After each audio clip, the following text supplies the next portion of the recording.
Hi hello ಎಲ್ಲರಿಗೂ ನಮಸ್ಕಾರ. ನಾನು Deepa Narote and welcome to teacher talks YouTube channel. ಇವತ್ತು ನನ್ನ ವಿಡಿಯೋ ಮಾಡ್ತಾ ಇರೋವಂಥದ್ದು ಬಂದು ಮ್ಯಾನಿಫೆಸ್ಟೇಷನ್ ಬಗ್ಗೆ. ನಾನು ಆಲ್ರೆಡಿ ಒಂದು ವಿಡಿಯೋ ಮಾಡಿದ್ದೀನಿ ಅಂಡ್ ಈ ವಿಡಿಯೋ ಬಂದು manifestation about how to get rid of test anxiety, okay, ಅಥವಾ ಎಕ್ಸಾಮ್ ಆಂಗ್ಸೈಟಿ. 777 ಮ್ಯಾನಿಫೆಸ್ಟೇಷನ್ ಬಗ್ಗೆ ನಾನು ಇವತ್ತು ಮಾತಾಡ್ತಾ ಇರೋವಂಥದ್ದು.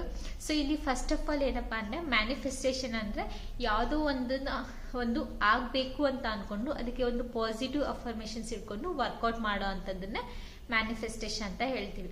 ಓಕೆ, ಸೊ ನಾವು ಇಲ್ಲಿ ಮ್ಯಾನಿಫೆಸ್ಟೇಷನ್ ಮಾಡ್ತಾ ಇರೋದು ಯಾವ್ದ್ರ ಬಗ್ಗೆ ಅಂದ್ರೆ ಟೆಸ್ಟ್ ಆಂಗ್ಸೈಟಿ ಅಥವಾ ಎಕ್ಸಾಮ್ ಆಂಗ್ಸೈಟಿ ಅಥವಾ ಎಕ್ಸಾಮ್ ಫೋಬಿಯಾ ಅಂತಾನು ಹೇಳ್ತೀವಿ. ಸೊ ಅಂದ್ರೆ ಎಕ್ಸಾಮ್ ಫೋಬಿಯಾ ಅಂತ ಅಂದ್ರೆ ಹೆದರ್ಕೊಳ್ಳೋ ಅಂಥದ್ದು. ಓಕೆ, ಅಂದ್ರೆ ಮಕ್ಕಳಲ್ಲಿ ಕಾಮನ್ ಆಗಿ ಏನಿರುತ್ತೆ ಅಂದ್ರೆ ಟೆಸ್ಟ್ ಎಕ್ಸಾಮ್ ಈ ತರ ಬಂದಾಗ ಒಬ್ಬೊಬ್ರು ಮಕ್ಕಳು ಒಂದೊಂದ್ ತರ ಸಿಂಪ್ಟಮ್ಸ್ ನ ತೋರಿಸ್ತಾ ಹೋಗ್ತಾರೆ. ಓಕೆ, ಸೊ ಅದನ್ನ ನಾವೇನಂತ ಹೇಳ್ತೀವಿ, ಎಕ್ಸಾಮ್ ಫೋಬಿಯಾ ಅಥವಾ ಟೆಸ್ಟ್ ಆಂಗ್ಸೈಟಿ ಅಂತ ಹೇಳ್ತೀವಿ. ಸೊ ಅದು ಮಕ್ಕಳಲ್ಲಿ ಹೇಗೆ ತೋರಿಸ್ತಾರೆ ಅಂದ್ರೆ, ಕೆಲವು ಮಕ್ಕಳಲ್ಲಿ ಫಿಸಿಕಲಿ ತೋರಿಸ್ತಾರೆ, ಫಿಸಿಕಲ್ ಸಿಂಪ್ಟಮ್ಸ್ ಇರುತ್ತೆ, ಕೆಲವರಲ್ಲಿ ಮೆಂಟಲ್ ಸಿಂಪ್ಟಮ್ಸ್ ಇರುತ್ತೆ ಅಂಡ್ ಇನ್ ಕೆಲವು ಮಕ್ಕಳಲ್ಲಿ ಎಮೋಷನಲ್ ಸಿಂಪ್ಟಮ್ಸ್ ನ ತೋರಿಸ್ತಾರೆ. Okay, so first of all physically ಹೇಗೆ ತೋರಿಸ್ತಾರೆ ಅಂದ್ರೆ, ಕೆಲವು ಮಕ್ಕಳು ಏನಂತ ಅಂದ್ರೆ ಎಕ್ಸಾಮ್ ಅಥವಾ ಟೆಸ್ಟ್ ಬರ್ತಾ ಇದ್ದಾರೆ ಅಂದ್ರೆ, ಸೊ ಅವರು ಏನಾಗುತ್ತೆ ಅಂದ್ರೆ ಅವರಿಗೆ ಒಂದು ಫೀವರ್ ಬರೋ ಅಂಥದ್ದು, ನಾಸಿಯಾ ಅಂತೆ, ವಾಮಿಟಿಂಗ್ ಅಂತೆ, ಸ್ಟೊಮಕ್ ಪೇನ್ ಅಂತೆ. ಸೊ ಈ ತರ ಓಕೆ, ಅವರಿಗೆ ಕಾನ್ಫಿಡೆನ್ಸ್ ಇಲ್ಲದೆ ಇರೋ ಅಂಥದ್ದು, ಅಥವಾ ಏನಂದ್ರೆ ಫುಲ್ಲು ಎಕ್ಸಾಮ್ ಹಾಲಲ್ಲಿ ಬಂದಿರ್ತಾರೆ, ಶಿವರ್ ಆಗ್ತಾ ಇರ್ತಾರೆ, ಸ್ವೆಟ್ ಆಗ್ತಾ ಇರ್ತಾರೆ. ಸೊ ಈ ತರ ಫಿಸಿಕಲ್ ಸಿಂಪ್ಟಮ್ಸ್ ಬಂದಾಗಲೂ ಅವರಿಗೆ ಅಫ್ಕೋರ್ಸ್ ಎಕ್ಸಾಮ್ ಅಥವಾ ಎಕ್ಸಾಮ್ ಫೋಬಿಯಾ ಇದೆ ಅಂತ ನಮಗೆ ಗೊತ್ತಾಗುತ್ತೆ. ಓಕೆ, ಇನ್ ಕೆಲವು ಮಕ್ಕಳು ಹೇಗೆ ಅಂದ್ರೆ ಎಮೋಷನಲ್ ಸಿಂಪ್ಟಮ್ಸ್ ನ ತೋರಿಸ್ತಾರೆ. ಎಮೋಷನಲ್ ಸಿಂಪ್ಟಮ್ಸ್ ಏನಂದ್ರೆ, ಸೊ ಅವರಿಗೆ ಈಗಂದ್ರೆ ಫುಲ್ ಕಂಪ್ಲೀಟ್ ಹೆಲ್ಪ್ಲೆಸ್ನೆಸ್ ಫೀಲ್ ಆಗ್ತಾ ಇರ್ತಾರೆ. ಅಂದ್ರೆ ಅವ್ರ ಜೊತೆ ಫ್ರೆಂಡ್ಸ್, ಟೀಚರ್ಸ್, ಪೇರೆಂಟ್ಸ್ ಯಾವ್ದು ಸಪೋರ್ಟ್ ಇಲ್ವೇನೋ ಅನ್ನೋ ಹಾಗೆ ಬಿಹೇವ್ ಮಾಡ್ತಾರೆ. ಲೋನ್ಲಿನೆಸ್ ಫೀಲ್ ಆಗ್ತಾ ಇರುತ್ತೆ ಮಕ್ಕಳಲ್ಲಿ ಅಂಡ್ ಅವರಿಗೆ ಏನಂದ್ರೆ ಕಂಪ್ಲೀಟ್ ಒಂಥರ ನೆಗೆಟಿವ್ ಥಾಟ್ಸ್ ತುಂಬಾ ಬಂದ್ಬಿಟ್ಟಿರುತ್ತೆ. ಮೈಂಡ್ ಫುಲ್ ಬ್ಲ್ಯಾಂಕ್ ಆಗಿ ಹೋಗ್ಬಿಟ್ಟಿರುತ್ತೆ. ಅಫ್ಕೋರ್ಸ್ ಓದಿದ್ರು ಕೂಡ ಇದೆಲ್ಲ ಆಗ್ಬಿಟ್ಟಿರುತ್ತೆ ಮಕ್ಕಳಲ್ಲಿ. ಓಕೆ, ಇನ್ ಕೆಲವು ಮಕ್ಕಳು ಹೇಗೆ ಅಂತ ಅಂದ್ರೆ ಮೆಂಟಲ್ ಸಿಂಪ್ಟಮ್ಸ್ ನ ತೋರಿಸ್ತಾರೆ. ಥ್ರೂ ಮೆಂಟಲ್ ಚೇಂಜಸ್ ಆಗಿರುತ್ತೆ. ಹೇಗೆ ಅಂದ್ರೆ ಆ ಮಕ್ಕಳು ಏನ್ ಮಾಡ್ತಿರ್ತಾರೆ, ಒಂದು ಎಕ್ಸಾಮಿಗೆ ಅವತ್ತು ಆಬ್ಸೆಂಟ್ ಆಗ್ಬಿಡೋದು. ಓಕೆ, ಸೊ ಇಲ್ಲ ಅಂದ್ರೆ ಏನ್ ಮಾಡೋದು, ಬಂದ್ರು ಕೂಡ ಅವ್ರಿಗೆ ಏನಂದ್ರೆ ಬೇರೆ ಜೊತೆ, ಕೆಲವು ಮಕ್ಕಳು ಬೇರೆ ಜೊತೆ ಕಂಪೇರ್ ಮಾಡ್ಕೊಳ್ತಾರೆ. ಓಕೆ, ಟಾಪರ್ ಸ್ಟೂಡೆಂಟ್ ಮತ್ತೆ ಅವ್ರು ಆ ತರ ಓದಿದ್ದಾರೆ, ನಾನು ಈ ತರ ಓದಿಲ್ಲ, ಆ ತರ ಮಾಡ್ಕೊಂಡು ಮೆಂಟಲಿ ಡಿಪ್ರೆಸ್ ಆಗುವಂಥದ್ದು. ಇಲ್ಲ ಅಂದ್ರೆ ಸಮ್ಟೈಮ್ಸ್ ಏನ್ ಮಾಡ್ತಾರೆ ಅಂದ್ರೆ ಆಲ್ಟರ್ನೇಟಿವ್, ಇನ್ನು ಸ್ವಲ್ಪ ಡೇರಿಂಗ್ ಆಗಿ ಹೋಗ್ಬಿಟ್ಟು ಆಲ್ಟರ್ನೇಟಿವ್ ವೇನ ಫೈಂಡ್ ಔಟ್ ಮಾಡ್ಕೊಳ್ಳೋ ಅಂಥದ್ದು. ಏನಂದ್ರೆ ಕಾಪಿ ಮಾಡೋ ಅಂಥದ್ದು. ಈಗೊಂದು ಕಾಪಿಯಲ್ಲಿ ಮೈಕ್ರೋ ಜೆರಾಕ್ಸ್, ನ್ಯಾನೋ ಜೆರಾಕ್ಸ್ ಈ ತರ ಎಷ್ಟೊಂದಿದೆ. ಅದನ್ನೆಲ್ಲಾನು ಕೂಡ ಮಕ್ಕಳು ಎಕ್ಸಾಮ್ ಹಾಲಲ್ಲಿ ತೋರಿಸ್ತಾ ಇರ್ತಾರೆ. ಸೊ ಇದೆಲ್ಲಾನು ಏನಕ್ಕೆ, ಇದೆಲ್ಲ ಯಾಕಾಗುತ್ತೆ, first of all exam phobia ಯಾಕೆ ಸ್ಟೂಡೆಂಟ್ಸ್ ಅಲ್ಲಿ ಕ್ರಿಯೇಟ್ ಆಗುತ್ತೆ ಅಂದ್ರೆ, ಅವ್ರಿಗೆ ಏನಂದ್ರೆ ಮೈಂಡ್ ಅಲ್ಲಿ ನಾವು ಚೆನ್ನಾಗಿ ಪರ್ಫಾರ್ಮ್ ಮಾಡಬೇಕು, ಒಳ್ಳೆ ಮಾರ್ಕ್ಸ್ ನ ತೆಗಿಬೇಕು ಅನ್ನೋ ಮೈಂಡ್ ಸೆಟ್ ಇರುತ್ತೆ. ಬಟ್ ಅದಕ್ಕೆ ತಕ್ಕಾಗೆ ಅವ್ರಿಗೆ ವರ್ಕೌಟ್ ಮಾಡಕ್ ಆಗ್ತಾ ಇರಲ್ಲ. ಸೊ ಆ ಒಂದು ಪ್ರಾಬ್ಲಮ್. ಅಂಡ್ ವರ್ಕ್ ಮಾಡಿದ್ರು ಕೂಡ, ಅವ್ರು ಓದಿದ್ರು ಕೂಡ ಅವ್ರ ಕಾನ್ಫಿಡೆನ್ಸ್ ಅನ್ನೋದಿರೋದಿಲ್ಲ. ಹಾಗಾಗಿ ಮಕ್ಳಿಗೆ ಏನಾಗುತ್ತೆ, ಆ ತರ ಬೇರೆ ಬೇರೆ ಸಿಂಪ್ಟಮ್ಸ್ ನ ಕಾಣಿಸ್ತಾ ಹೋಗುತ್ತೆ. ಅದನ್ನೇ ನಾವು ಫೋಬಿಯಾ ಅಂತ ಹೇಳ್ತೀವಿ. ಓಕೆ, ಸೊ ಹಾಗಾದ್ರೆ ಇದನ್ನ ಓವರ್ಕಮ್ ಮಾಡ್ಬೇಕು ಅಂದ್ರೆ ಏನ್ ಮಾಡ್ಬೇಕು ಅಂದ್ರೆ, ಸೊ ಮಕ್ಕಳಲ್ಲಿ ಫಸ್ಟ್ ನೋಡಿ, ಫಿಸಿಕಲ್, ಎಮೋಷನಲ್, ಮೆಂಟಲಿ ಏನ್ ಸಫರ್ ಆಗ್ತಾ ಇರ್ತಾರೆ ಅದಕ್ಕೆ ಫಸ್ಟ್ ಟ್ರೀಟ್ಮೆಂಟ್ ಕೊಡ್ಬೇಕಾಗತ್ತೆ.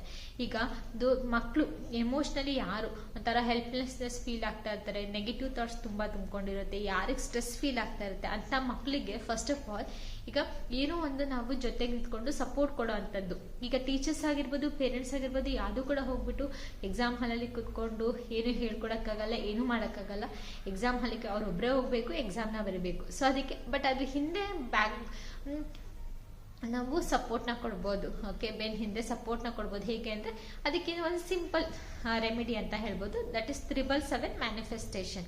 ಓಕೆ, ಸೊ 777 ಅಂದ್ರೆ ಮ್ಯಾನಿಫೆಸ್ಟೇಷನ್ ಅಂದ್ರೆ ಒಂದು ಪಾಸಿಟಿವ್ ಅಫರ್ಮೇಷನ್ಸ್ ಅಂತ ಉಟ್ಕೊಂಡಿರ್ತೀವಿ. ಸೊ ಇಲ್ಲಿ ಅದು ಯಾವುದು ಅಂದ್ರೆ ನಿಮ್ಮ ಮಕ್ಕಳಿಗೆ ಓಕೆ, ಸೊ ಒಂದು ಪಾಸಿಟಿವ್ ಥಾಟ್ ನ ಕ್ರಿಯೇಟ್ ಮಾಡೋದಿಕ್ಕೆ ಅಷ್ಟೇ. ಓಕೆ, ಸೊ ಟ್ರಂಪ್ ನಿಮ್ಮ ಮಕ್ಕಳ ಹೆಸರು ಏನಿದೆ, ದಟ್ ಈಸ್ ರೀಚ್ ಡಿಸ್ಟಿಂಕ್ಷನ್ ಅಥವಾ ಫಸ್ಟ್ ಕ್ಲಾಸ್ ಏನಿದೆ ಅದು, ಆ ಒಂದು ಪಾಸಿಟಿವ್ ಅಫರ್ಮೇಷನ್. ಇವಾಗ ಫಾರ್ ಎಕ್ಸಾಂಪಲ್ ನನಗೆ ಹೇಳ್ತಾ ಇದ್ದೀನಿ ಅಂದ್ರೆ ಟ್ರಂಪ್, ದೀಪ, ರೀಚ್ ಡಿಸ್ಟಿಂಕ್ಷನ್, ಇದು ಒಂದು ಪಾಸಿಟಿವ್ ಅಫರ್ಮೇಷನ್. ಓಕೆ, ಸೊ ಇದನ್ನ ನಾನು 777 ಮ್ಯಾನಿಫೆಸ್ಟೇಷನ್ ಅಂದ್ರೆ ಈ ಒಂದು ಏನ್ ಸೆಂಟೆನ್ಸ್ ಇದೆ ಅದನ್ನ ಮಾರ್ನಿಂಗ್ ಮತ್ತೆ ಈವ್ನಿಂಗ್ ಅಂಡ್ 7 ಕಾನ್ಸಿಕ್ಯೂಟಿವ್ ಡೇಸ್. ಅಂದರೆ 7 days ಕಂಟಿನ್ಯೂಸ್ ಆಗಿ ಒಂದು ಟೈಮ್ನ ಫಿಕ್ಸ್ ಮಾಡ್ಕೊಳ್ಳೋವಂಥದ್ದು. ಮಾರ್ನಿಂಗ್ ಒಂದು ಎದ್ದ ತಕ್ಷಣನೋ ಅಥವಾ ಸಂಜೆ ಬೆಡ್ ಟೈಮಿಗೆ ಹೋಗೋಬೇಕಾದ್ರೂ ಅಥವಾ ಈ ಥರ ಒಂದು ಫಿಕ್ಸ್ಡ್ ಟೈಮಲ್ಲಿ ಒಂದು 7 days ಕಂಟಿನ್ಯೂಸ್ ಬರೆಯೋವಂಥದ್ದು. ಸೊ ಈ ರೀತಿ ಮಾಡಿದಾಗ ಏನಾಗುತ್ತೆ ಅಂದರೆ ಮಕ್ಕಳಲ್ಲಿ ಒಂದು ಜೊತೆಗಿದ್ದಾರೆ, ನಮ್ಮ ಜೊತೆಗೆ ಯಾರೋ ಒಬ್ರು ಇದ್ದಾರೆ ಅನ್ನೋ ಒಂದು ಪಾಸಿಟಿವ್ ಥಾಟ್, ಅವ್ರಿಗೆ ಏನು ಲೋನ್ಲಿನೆಸ್ ಎಲ್ಲ ಫೀಲ್ ಆಗ್ತಾ ಇರುತ್ತೆ ಅದೆಲ್ಲ ಹೋಗುತ್ತೆ. ಆ್ಯಂಡ್ ಹಾಗೆ ಒಂದು ಕಾನ್ಫಿಡೆನ್ಸ್ ಅನ್ನೋದು ಬರುತ್ತೆ. ಆ್ಯಂಡ್ ಹಾಗೆ ಏನಾಗುತ್ತೆ ಅಂದರೆ ಮಕ್ಕಳಲ್ಲಿ ಮೇಯ್ನಾಗಿ ಕಾನ್ಸಂಟ್ರೇಷನ್ ಬಿಲ್ಡ್ ಆಗುತ್ತೆ. ಈ ಮ್ಯಾನಿಫೆಸ್ಟೇಷನಲ್ಲಿ ಬರೆಯಬೇಕು ಏನೋ ಒಂದು ಅಂತ ಹೇಳ್ತಾರೆ ಅಂದರೆ ಬದ್ದಿದ ತಕ್ಷಣ ಗೋಲ್ ರೀಚ್ ಆಗುತ್ತೆ ಅನ್ನೋದಲ್ಲ. ನಮ್ಮ ಮೈಂಡು ಕಂಪ್ಲೀಟ್ ಏನಾಗುತ್ತೆ ಅಂದರೆ ನೆಗೆಟಿವ್ ಥಾಟ್ಸ್ ಬಿಟ್ಟು ಪಾಸಿಟಿವ್ ಮೇಲೆ ವರ್ಕ್ ಆಗ್ತಾ ಹೋಗುತ್ತೆ. ಆ್ಯಂಡ್ ಪರ್ಟಿಕ್ಯುಲರ್ ಏನು ಬರ್ದಿರ್ತೀವಿ ಅದ್ರ ಮೇಲೆ ವರ್ಕ್ ಮಾಡ್ತಾ ಹೋಗ್ತಾರೆ. ಓಕೆ, ಇಲ್ಲಿ ಟ್ರಂಪ್ ಅನ್ನೋದು ಎಜುಕೇಷನ್ ರಿಲೇಟೆಡ್ ಆಗಿರುತ್ತೆ, ರೀಚ್ ಅನ್ನೋದು ಅದಕ್ಕೆ ಆಗಿರುತ್ತೆ, ಆ್ಯಂಡ್ ಡಿಸ್ಟಿಂಕ್ಷನ್ ಅಥವಾ ಫಸ್ಟ್ ಕ್ಲಾಸ್ ಅದೊಂದು ಗೋಲ್ನ ನಮ್ಮ ಮೈಂಡಲ್ಲಿ ಫಿಕ್ಸ್ ಮಾಡ್ತಾ ಇರುತ್ತೆ. ಅದ್ರ ಬೇಸ್ ಮೇಲೆ ಅದು ವರ್ಕ್ ಆಗೋ ಅಂಥದ್ದು, ಅಥವಾ ಯಾವುದೇ ರೀತಿ ಮ್ಯಾಜಿಕ್ ಅಂತ ಅಲ್ಲ. ಸೊ ಓದೋದು ಅಲಾಂಗ್ ವಿತ್ ಇದನ್ನ ಮಾಡಿದ್ರೆ ನಿಮ್ಮ ಮಕ್ಕಳಿಗೆ ಎಕ್ಸಾಮ್ ಫೋಬಿಯಾ ಅನ್ನೋದು ಖಂಡಿತವಾಗ್ಲೂ ಹೋಗುತ್ತೆ. So as A science teacher ನಾವು ಅದನ್ನೆಲ್ಲ ನಂಬ್ತೀವ ಅಂದರೆ ಅಫ್ಕೋರ್ಸ್ ಆಯ್ದು. ಹೇಗೆ ಅಂದರೆ ನನಗೆ ಈ ದೇವರು ದೆವ್ವ ಕಣ್ಣಿಗೆ ಕಾಣಿಸಲ್ಲ, ಬಟ್ ಇದೇನೋ ಒಂದು ನಂಬಿಕೆ ಅಂತೂ ಇದೆ. ಬಟ್ ಅದನ್ನು ನಾನು ಯಾವ ಥರ ನಂಬ್ತೀನಿ ಅಂದರೆ ನಮ್ಮ ಸರೌಂಡಿಂಗ್, ನಮ್ಮ ಎನ್ವೈರನ್ಮೆಂಟಲ್ಲಿ ಒಂದು ಪಾಸಿಟಿವ್ ಎನರ್ಜಿನೂ ಇದೆ, ನೆಗೆಟಿವ್ ಎನರ್ಜಿನೂ ಇದೆ. ಪಾಸಿಟಿವ್ ಎನರ್ಜಿನ ನಾನು ದೇವರು ಅಂತ ಅಂದ್ಕೊಂಡ್ರೆ, ನೆಗೆಟಿವ್ ಎನರ್ಜಿನ ನಾನು ದೆವ್ವ ಭೂತ ಈ ಥರ. ಸೊ ಎರಡೂ ಇದೆ. ಯಾಕೆಂದರೆ ಕೆಲವು ಟೈಮ್ಸ್ ಏನಾಗುತ್ತೆ ಅಂದರೆ ಎಲ್ಲ ಚೆನ್ನಾಗಿರುತ್ತೆ, ನಮ್ಮ ಮೈಂಡ್ ಚೆನ್ನಾಗಿರಲ್ಲ. ಕೆಲವೊಂದು ಟೈಮ್ ಏನೂ ಚೆನ್ನಾಗಿರಲ್ಲ, ನಮ್ಮ ಮೈಂಡ್ ಚೆನ್ನಾಗಿರುತ್ತೆ. ಆವಾಗ ನಮ್ಮ ಮೈಂಡಿಗೆ ಏನು ವರ್ಕ್ ಆಗ್ತಾ ಇರುತ್ತೆ ಅಂದರೆ ಎಲ್ಲೋ ಒಂದಿರೋ ಪಾಸಿಟಿವ್ ಎನರ್ಜಿ ನಮ್ಮ ಮೈಂಡ್ನ ಕಂಟ್ರೋಲ್ ಮಾಡ್ಬೋದು, ಇನ್ನೆಲ್ಲೋ ಒಂದು ನೆಗೆಟಿವ್ ಎನರ್ಜಿ ನಮ್ಮ ಮೈಂಡ್ನ ಕಂಟ್ರೋಲ್ ಮಾಡ್ಬೋದು. ಇದ್ರ ಬೇಸ್ ಮೇಲೆ ಆ್ಯಸ್ ಎ ಸೈನ್ಸ್ ಸ್ಟೂಡೆಂಟ್ ನಾನು ನಂಬೋವಂಥದ್ದು. ಸೊ ಹಾಗೆ ಮ್ಯಾನಿಫೆಸ್ಟೇಷನ್ ಅನ್ನೋದು ಏನೋ ಮ್ಯಾಜಿಕ್ ಮಾಡುತ್ತೆ ಅಂತಲ್ಲ, ಬಟ್ ನಮ್ಮ ಮೈಂಡನ್ನ ಗೋಲ್ನ ಫಿಕ್ಸ್ ಮಾಡೋದ್ರಲ್ಲಿ ಅದು ಒಂದು ವರ್ಕ್ ಆಗುತ್ತೆ ಅಂತ ನಾನು ಅದನ್ನು ನಂಬ್ತೀನಿ.